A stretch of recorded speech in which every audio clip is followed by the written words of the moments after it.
This is a podcast about both having autism and living with someone who has autism.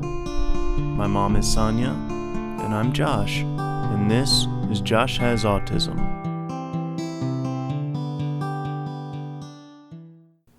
Hey everybody, welcome to Josh Has Autism. Hey. Oh, that was a different hey than what you're used to, isn't it? So listen everybody, we have a very special podcast today. And Bug is with me. All of you that listen to us know that Bug is Josh's sister. And it's a good day to have this conversation. It's a good day to have this insight. So let's just jump into it. Right. Okay, so you have two beautiful babies. I will say two of the most beautiful babies I have ever seen since you and your brother were little. You're a little biased, but I agree. Just a little bit. Just a little bit. Two doll babies. So Madison is 3, and Connor is 4. He'll be 5 in a few weeks. Oh my gosh, he will, won't he? Yep. 5 in a few weeks. So they are what? They're 16 months apart. 15. 15. Ow. Yeah. Yeah. We live that ow, don't we? Yeah, every day. Yeah. It can be stressful. So, okay, the reason that you're on the podcast is because you just took Connor to the doctor. Mm-hmm. Yeah. It was his well check, and everything is fine. But as I'm talking to the doctor, I had some concerns about some behaviors and some things that he does. Did not mention my brother or any family history, and I watch as this doctor writes on the piece of paper that she's referring me to a psychologist for ASD. Yeah. Which all of you probably know is autism spectrum disorder. Yeah. So I have another Josh.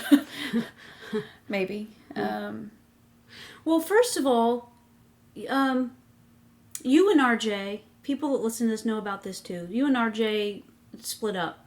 Right. You're very good friends. Yep. It is one of those situations, and sometimes you hear about it, where people are really much better friends than they are a couple. Yeah. And he lives in Pennsylvania now, and he's looking for a job back in this area so he can come back and be very present. The two of you put it as you want to co-parent. Yeah. So it's a good thing. Mm-hmm. He took some space. I think you both needed that probably after a breakup. Yeah.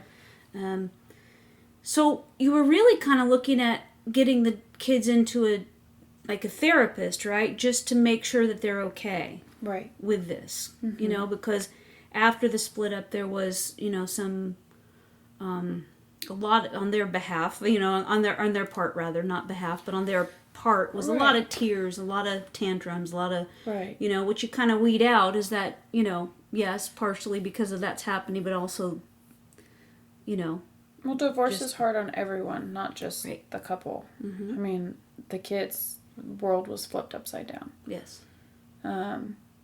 So, I mean, yeah, they need that. Mm-hmm. They deserve that. Yeah, I agree. They can't communicate the way that we can, so. They communicate louder than we do. That's very true. On a regular basis. Yep. Yeah. So, there have been conversations that we've had since the time that, Connor was able to get up and move around and voice his likes and his dislikes. Well, before that, because he didn't start talking until he was 2. Mm-hmm. He didn't have a voice. Well, he had a scream, but... Right. Yeah. With Josh, I called it a screech. Yeah. Mm-hmm. Yeah. And there's been kind of different things that would come up throughout his life that we've talked about. Like, Right. you've come to me and said, hey, what do you think? Right. You know? So, what made you think that... Let's back up a little bit. You went to this doctor just now. You did not tell her that your brother has autism. Mm-hmm. And you were describing what kind of behaviors? So she already had his file, so she knew about the developmental things that he's gone through. She knew about the delay in speech. She knew about the occupational therapy that he had to go through, the speech therapy. I forgot about that. Mm-hmm. So that was the all speech therapy. Yeah, so he had to do that, and then the occupational. He was tested for the whole range of everything whenever he was teeny tiny. Mm-hmm. He's still tiny. He is. What do you say? 39 pounds? Yeah, he's 39 pounds, and he's 3 foot 1 inch. 9. No, See, 7? 37 inches? That's 3 foot 1 inch. No, he's 3 foot 7. 9. I don't know. Whatever. It doesn't matter. He's tall. I'll look because you text me. Hey, go ahead. But anyways, so they tested him for all sorts of different things. 3 foot 7. Yeah, 3 foot 7 inches. Goodness. Mm-hmm. Madison's only 3 inches shorter than him. But so they tested him for all these things, and whenever they did the testing, he was only 1 point away from being put into the special needs program. When he was little? Yeah, he was only 1 point away. Okay. And they told me then that he was so coordinated that boosted the scale, and if it wasn't for his coordination, he was really delayed in everything else. Mm-hmm. So really, he shouldn't have been pushed away from it. Right. And I want to talk too about the things that you are better at keeping a train of thought than I am. So let me just put this in here because I know you'll get back on it. Your brother was the same way, but back then they didn't have any tests. But this is what I know. Mm-hmm. I know that he didn't communicate, that he screeched. It was really hard to figure out what he wanted.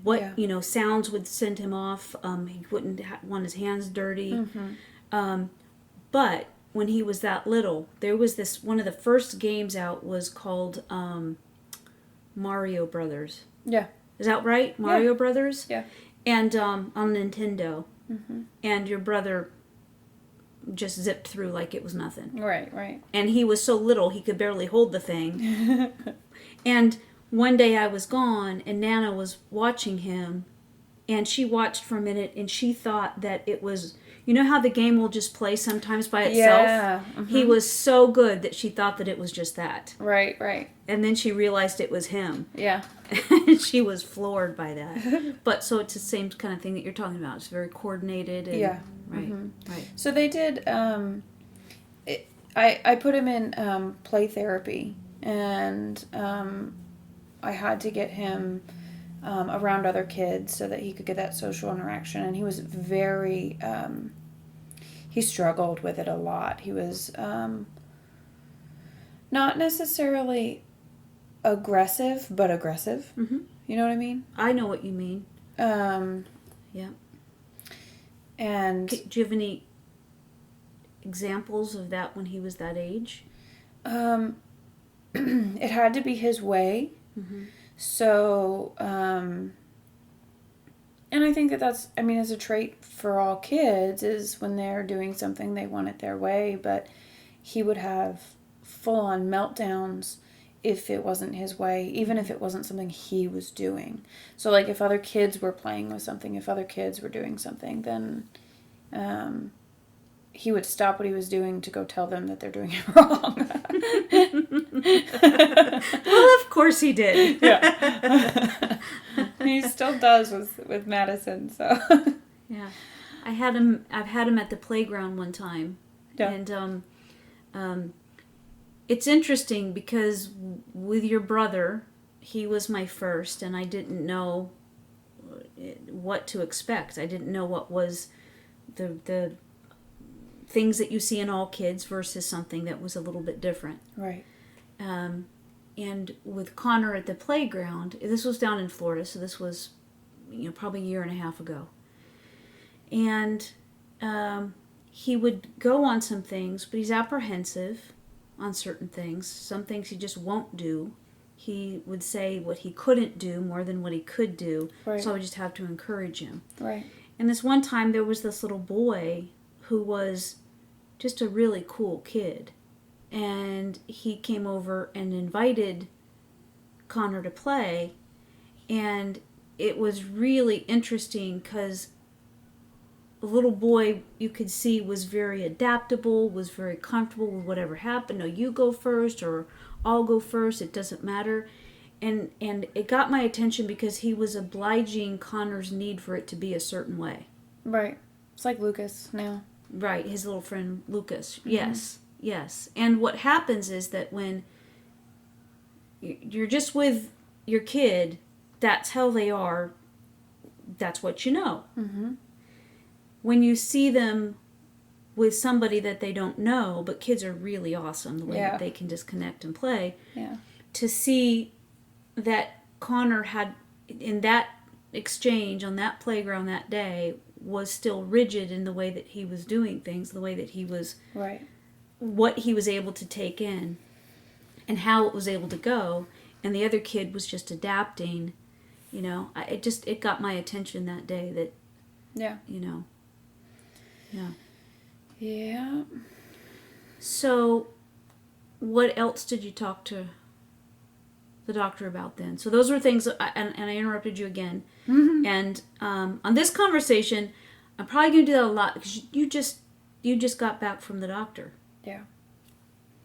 So it's we've talked about this so many times, and it's something that I think we've both thought for a very long time. Mm-hmm. And he hasn't been diagnosed with anything. Mm-hmm. But for a doctor to put it down on paper and then hand it to me, mm-hmm. it makes it real. Right. It doesn't feel good. Because, I'm living that life and I'm raising this wonderful little boy. But I know how hard his life is going to be. Yeah. If this is what it is. Mm-hmm. And the older he gets, the more things pop up. And that's why I kind of wanted to talk to her about it. Was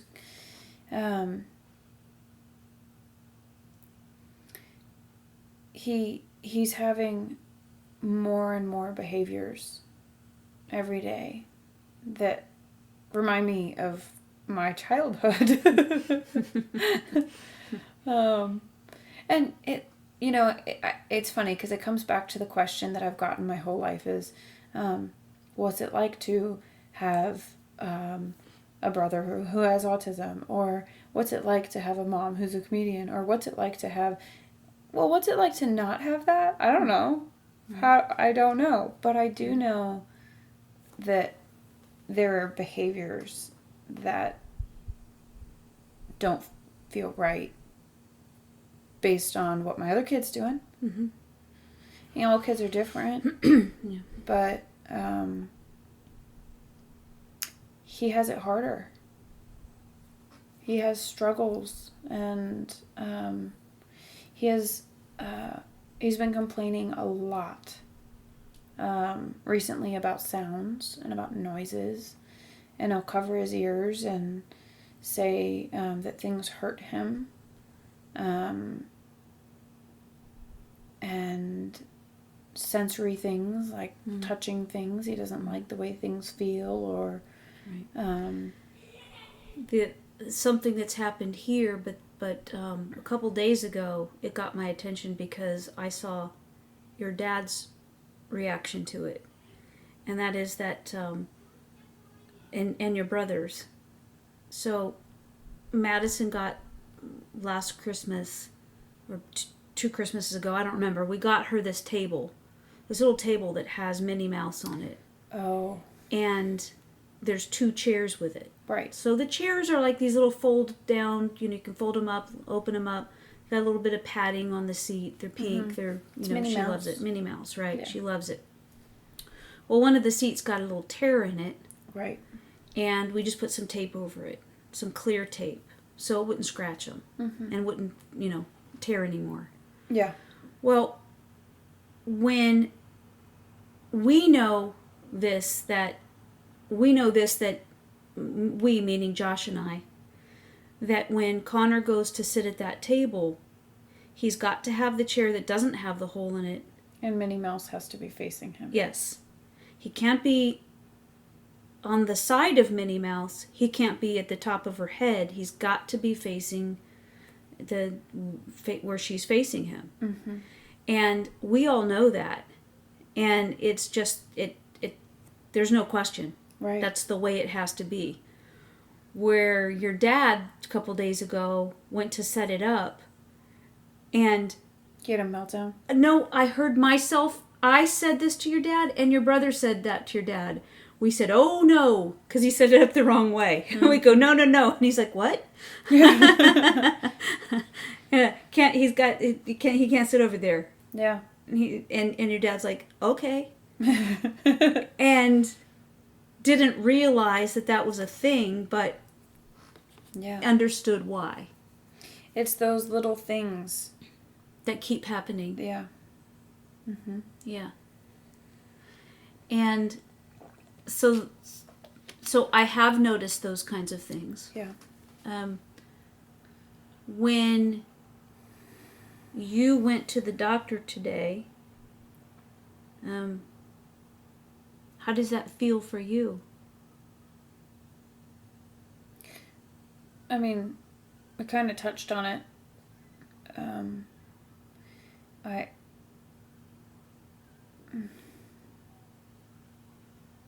I mean, I'll wait. I get excited. Go ahead. I'm just, I know what that looks like. And it's not, I'm not going to love him any less. Mm-hmm, sure. It helps me to know what I need to do to help him. It changes the things that I have to do, the decisions that I have to make, where I have to live, the schools he has to go to, the programs he has to be involved with. It changes my life, for sure. But it breaks my heart because I know his life is going to be so much harder. And I'm not saying that if you have autism that, oh, poor thing. I'm saying you have autism, you have a lot to deal with. I mean... It's this constant sensory overload. Well, it's not just that. I mean, that's huge. That is the autism. But then how people treat you. People don't understand. People are so wrapped up in their own worlds. Especially kids. You're saying, kids are so great. They're so adaptable. They're so great. Until they get a little bit older. And then they're little jerks. Right. And I remember a bully in elementary school. And all the way through high school for Buddy. But I remember... I was in 3rd grade, and he was in 5th grade, and this kid had Buddy cornered, and they were doing dodgeball, and I went off on this kid. I'm in 3rd grade, standing up to a bully for my brother.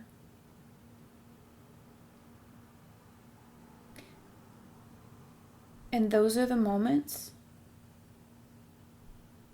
that now not just Connor is going to have to deal with, but Madison is going to have to deal with too. Mm-hmm. And I 100% know what it feels like. Yeah.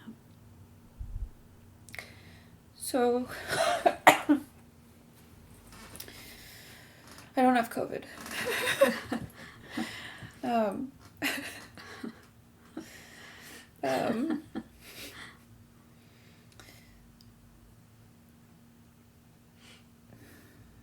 So now I have to,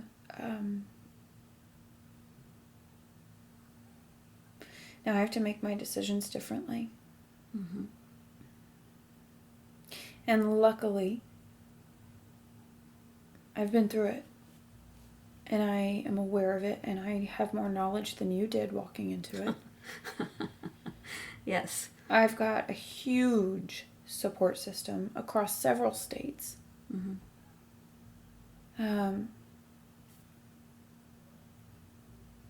And I've got a superhero mom who knows so much about it. I've got a really great support system.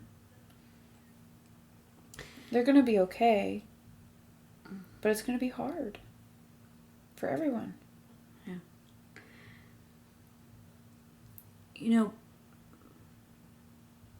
people talk an awful lot about the programs that are out there now, the understanding that's out there, the awareness that's out there, the treatments that are out there. You know, when your brother was diagnosed, there was none of that. Right. And so, you know, he wasn't diagnosed till he was 7, probably because they didn't know anything about it. But then even when he was diagnosed, they didn't they didn't know what to do with him. Right. Schools didn't know what to do with him, except, you know, thank goodness for the learning support people at, you know, Northern School District in Pennsylvania, because they made a huge difference in his life. Right. So they were amazing. Yeah, they are amazing. And I feel like, you know, that's why we stayed there. Right. I mean, we talked about moving before that, but that's why we stayed.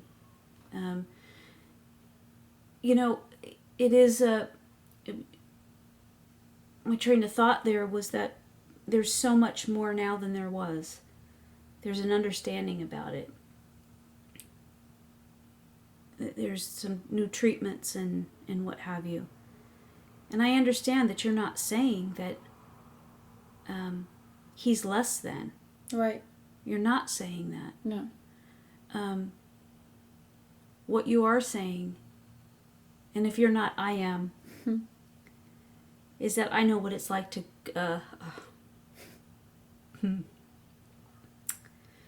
Whew. I know what it's like to, you know, cry yourself to sleep. You know, as the mom. Because, you know, you don't know what to do. You don't know how to help. You don't know how to make a difference. You don't know how to help their hearts, their self-esteem, their place in the world, you know. You don't know how to make people come to their birthday parties. I say they. Josh's birthday party when no one showed up. You know.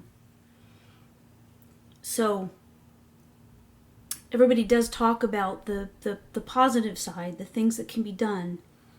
You know, he's a little guy. There's so many different modalities now that could potentially really help him. Yeah. You know, I had somebody on recently that helped her son through essential oils. Right. You know, there's people that you can be connected with that can really share some insight and how they found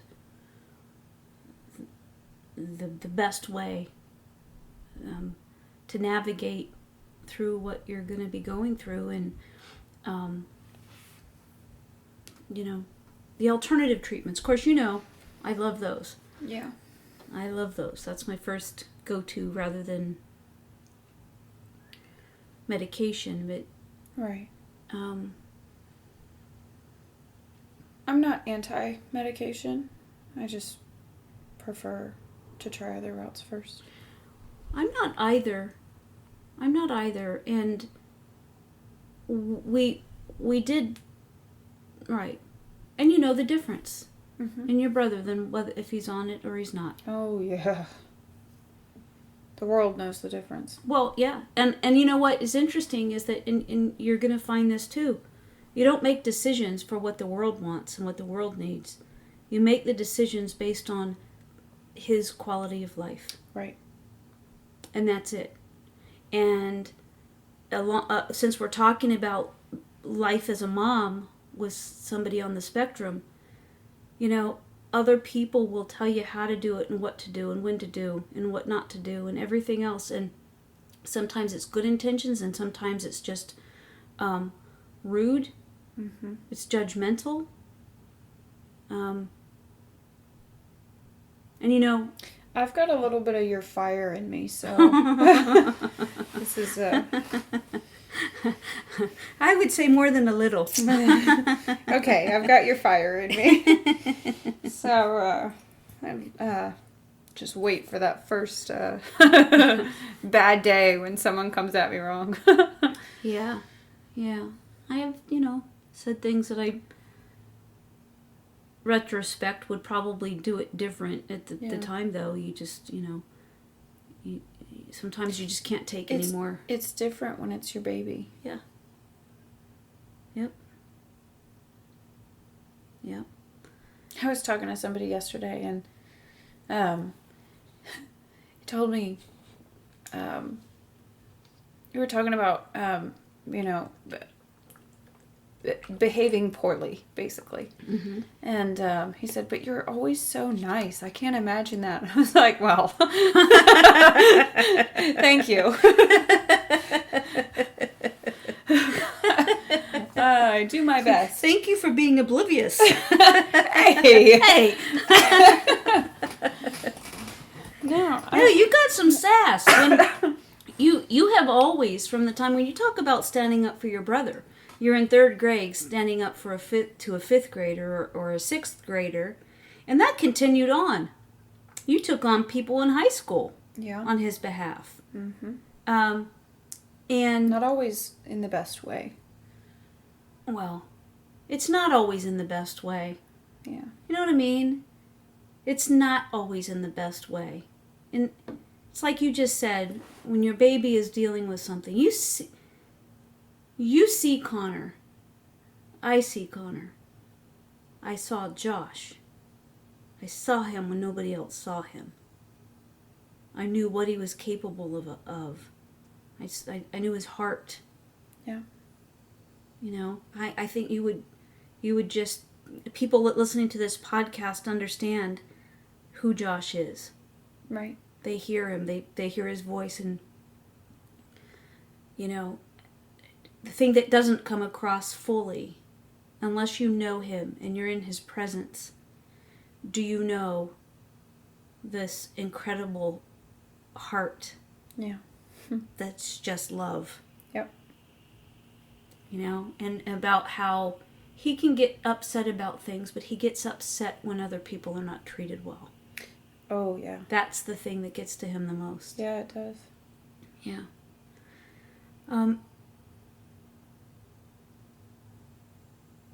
Buddy, I think, can be stressed by the kids. You think? Uh-huh. He's watching them right now. They might be dead when we come out. He and I had a talk the other day. And, excuse me, sometimes he would lose his patience with them and would yell at them. Yeah. And we had a conversation about this, and I said, what if when you see something that they're doing, that if you, the first go-to is to help build them up so that they can move past behavior. Right. What if you can point out you don't have to have the answer to it. You don't, because it's hard for your brother sometimes. It's like, it's the what, it's, you know, now this, you know, then what? Right. It's hard for him sometimes because he, you know, to be very present is something that he's done, but now he's moving into seeing a little bit in the future. Right. And we talked about this last week, I believe it was, that this new medication that he's on has really made a difference for him to be able to have some foresight. Right. And that's new for him. You know, in dealing with the kids, to help them to, he doesn't have to have all the answers when he's dealing with them, but he can talk about the thing that he knows the best. And it's always been with him. If reason doesn't work, which a lot of times it doesn't, because he's very rigid in the way that he thinks. Right. It's this way. How could it be a different way? Well, because it's this way. No, it can't be that way because it's this way. Yes, you're covering your face because you know it. Yes. The thing that he's always been receptive to is if you tell him how it makes you feel. So, if you're not elevated because he's got on your nerves so bad, and you say to him, that doesn't make me, when you say stuff like that, that doesn't feel good. That's a different conversation then. You got to do it different. Mm-hmm. And every single time it's the emotion of it. And it's interesting because, you know, It's the same with Connor and Buddy. Yes. Yes. That's what I was just going to point out, that he's always been able to connect. And it's interesting that I think people know now, or are learning anyway, the thing that we share all the time, is that it's not that Buddy doesn't feel, it's that he's got so much going on. Yeah. And so with Connor, mm-hmm. it's I was going to say it's similar. It's pretty much the same. Right. Exact same way. In that if you get his attention, and this is what I was trying to help Josh to understand. It's hard to get his attention. Connor's? Yeah. It's very hard. The other thing that we didn't mention is that we've worked with him a lot, but looking you in the eye has been something that's been difficult. That's, that's a big thing. And he's not going to hear you until he's looking you in the eye. Mm-hmm. So a lot of conversations are, look at me. Connor, look at me. Yeah. And then when he does, you get like 2 seconds. Yeah, you got to talk fast. It's like you better Connor, learn. look at me. Yes, you better like talk. Yes, get that auctioneer speed down, because right, you have a limited time. Yep. Mm-hmm. And there are times though that things click and he gets it, and just like with Buddy, like I say, Buddy. For those of you that don't know, Buddy is Josh. Oh, yeah. Bug calls her brother Buddy. She always has. Well, I haven't. I called him brother. Oh, right. Until middle school, and one day he came up to me and he goes, Haley, can you stop calling me brother? And I was like, what am I going to call you? And he thought about it and he goes, Well, because Dad always called him Buddy. You can call me Buddy. Mm-hmm. So he's been Buddy ever since. Oh, If you hear me call him Josh, something's wrong. He's in trouble. Well, it's not that he's in trouble. It's he does like so zoned in on whatever he's doing. He's not hearing me. Mm-hmm. But yeah, I mean, just like me being Bug. Right. I'm Bug. He's Buddy. That's right. So what's how did the conversation with the doctor, where did that go?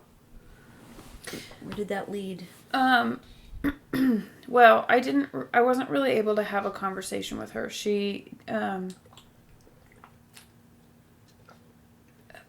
bedside manner wasn't her strong suit. Mm-hmm.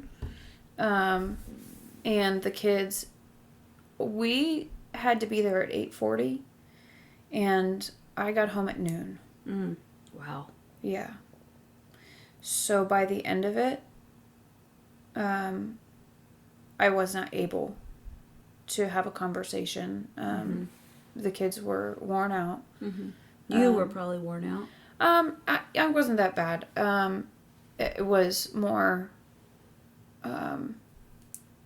the combination of them being antsy and her not wanting to deal with it. Maybe she didn't have answers. I mean, she might not have. She walked in the door with... I think that she's probably very knowledgeable, and I'm glad I went there today. I probably am going to switch pediatricians. She doesn't have the patience for kids that my old pediatrician did. Right. And let me just say to you and anybody else that's out there is I fired doctors, counselors, anybody and everybody. There's in Pennsylvania a wraparound service. I fired some of the behavior specialists there. Right. If it doesn't click, it doesn't click. Right. And just because somebody has a title doesn't mean they're proficient or approachable. Right. And it's important that... she might be great for some people, just not my family. And my point is, that it's important to go to those people that get you.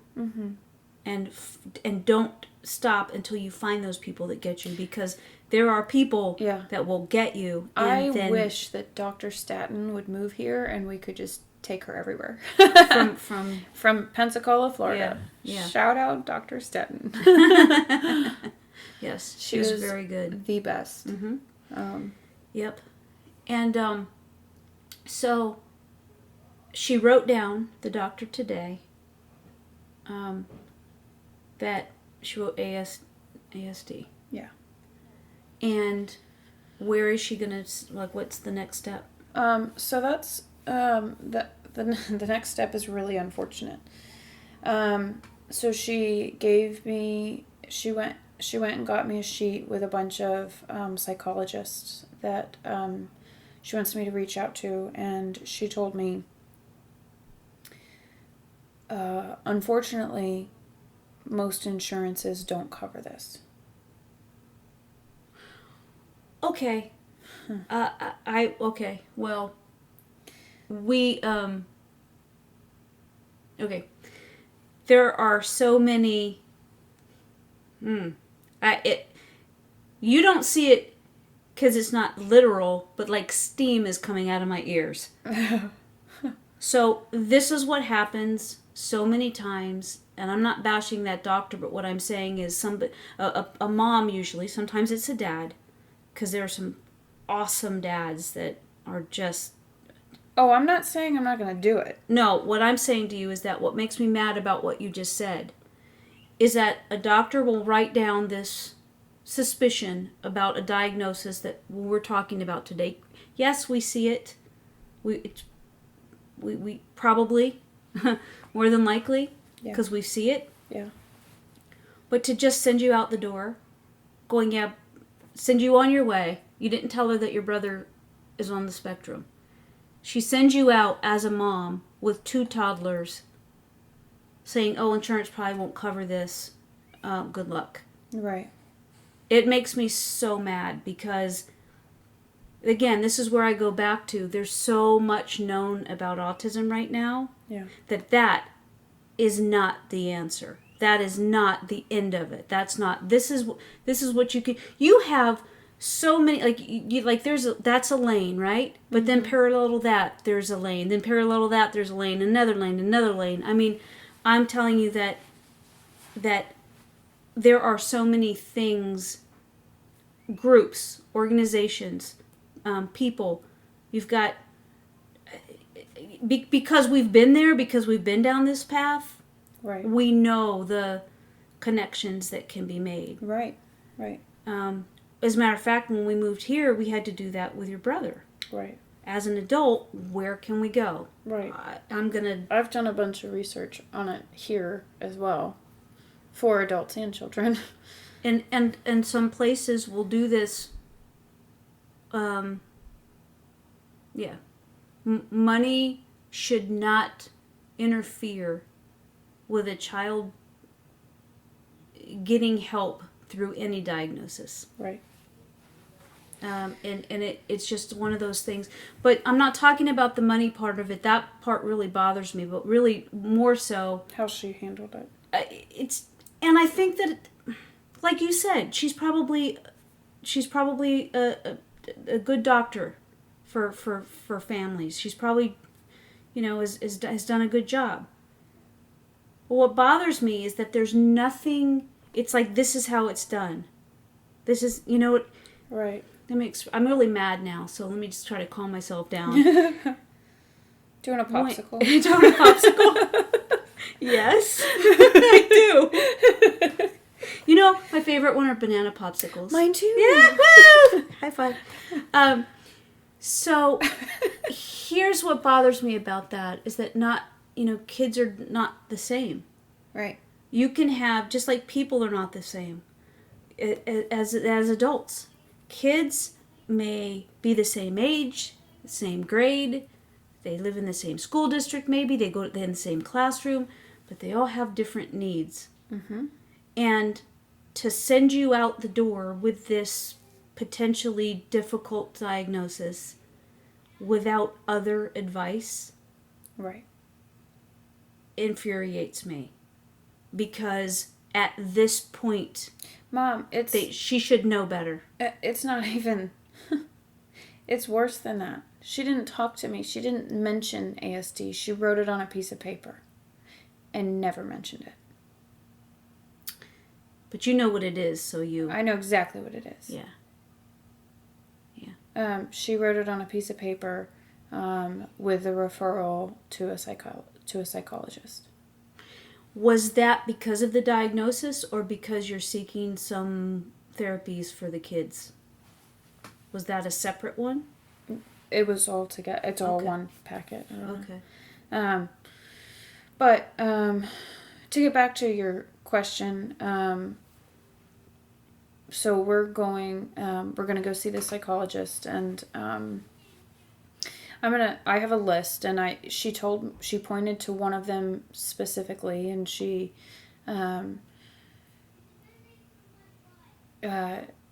said, this one is my favorite, and you might be able to get insurance to work through this one, Mm-hmm. which I really like. She said it's a Christian counselor, which I like. I think that that's wonderful.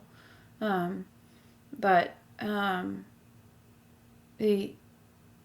I'm going to try to get in there first and see. There were only, I think, 4 or 5 different psychologists on the paper. But I'll look at that and I'll see, what my insurance will help me with. But if insurance doesn't take it, then I will go and I'll get the diagnosis, and then I will find a route which will help. And my work also does, I think, like 6 free therapy sessions for free, if you use their program for the family. I don't know if that's something that I might want to venture into. But after this, we're all going to need therapy.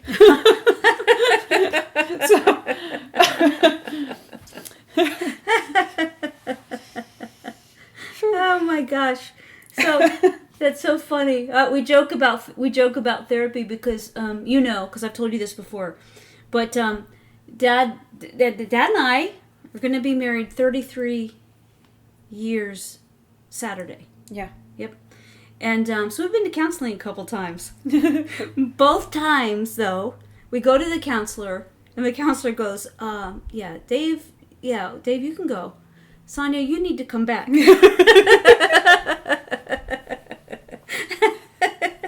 So I'm like, oh. All right. Years later, we went again. Your dad was gone for 6 months in the Navy.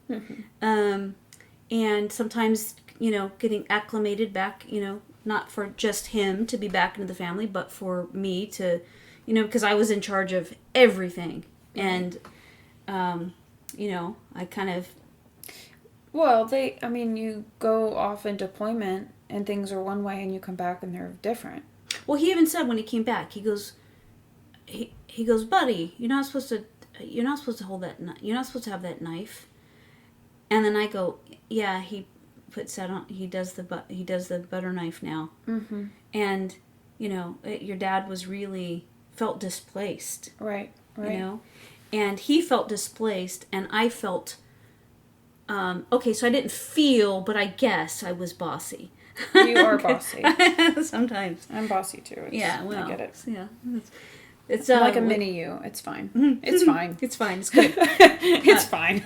So we went to counseling again because we just let's get counseling before there's trouble. I quit smoking yesterday. Good for you. That's why I'm coughing so bad. Mm-hmm. So we went to counseling then. Same thing. They go, Dave. Welcome back. Thank you for your service. You don't need to come back. Sonya, you need to come back. So nice. Right. I'm like, oh. So anyway, yes, I know something about counseling. And, you two butt heads. Oh my gosh, that was so funny. So funny. For those of you that... you did a podcast with me before, I think we mentioned this, but Haley, because her brother is a person with autism, I took her to counseling various times throughout her life just to make sure she was okay. Just to make sure she was able to express herself, and if there's the changes we need to do at home, then we would learn about that. So Bug and I are sitting in the counseling office, and the therapist looked at us and said, so, when did the two of you butt heads? And Haley slowly turned her head, looked right at me, and said, did she just call us butt heads?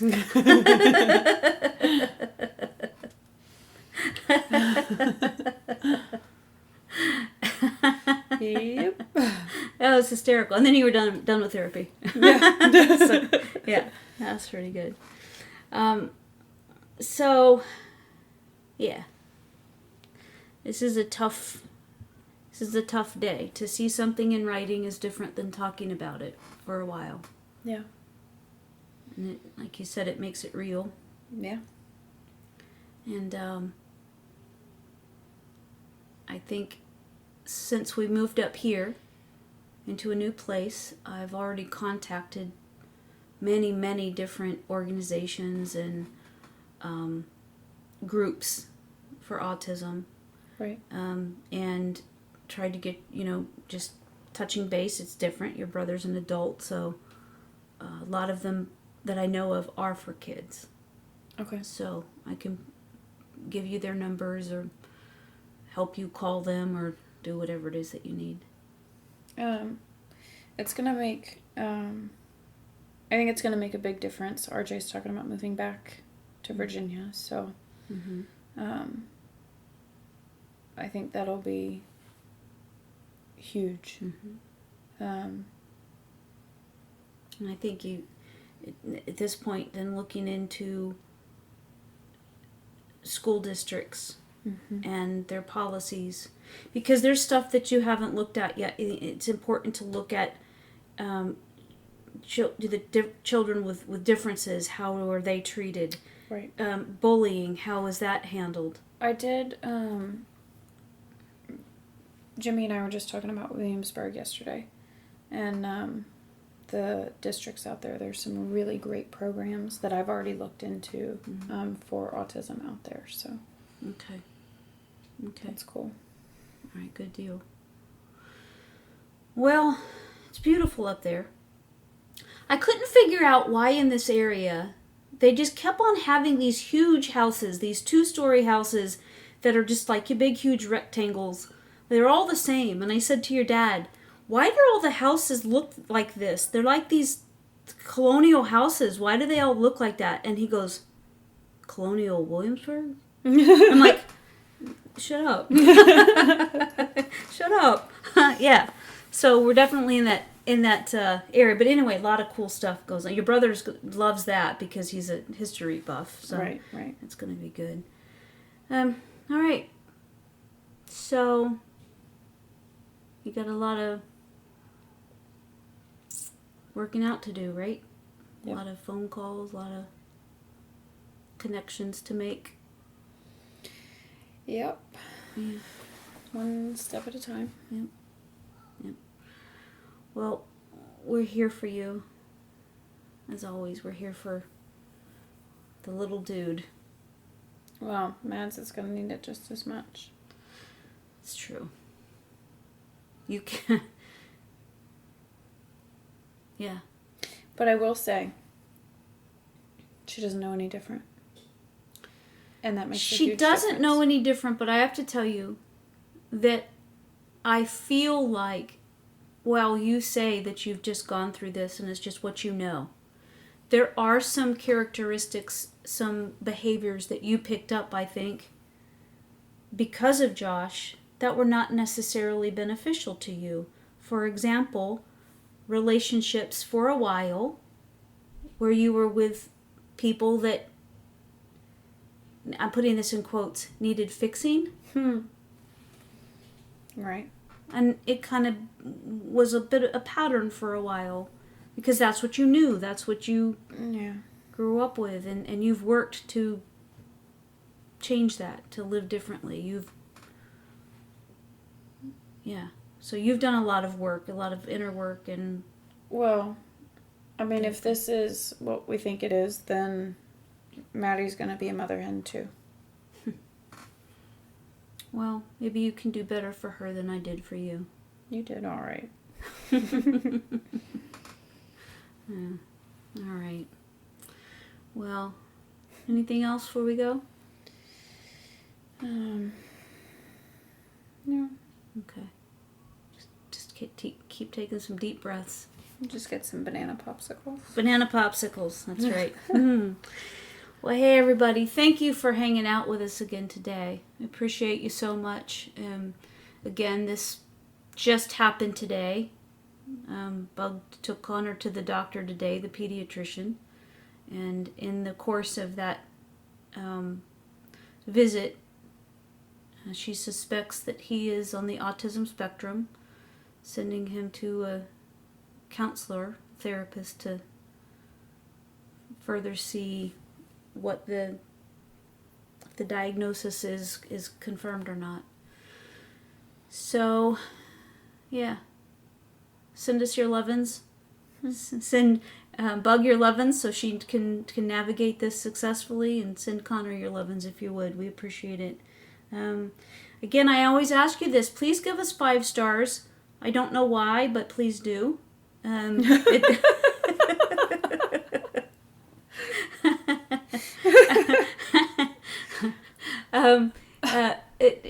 Subscribe to us. That's awesome. We do the podcast. There's a blog that goes with it. Subscribe with that for that. And please send us your thoughts about any podcast that you hear, your ideas, your topics that you'd like for us to talk about. And we will certainly appreciate that. And yeah. All right. Everybody have a great day. Love you. Love you. Bye.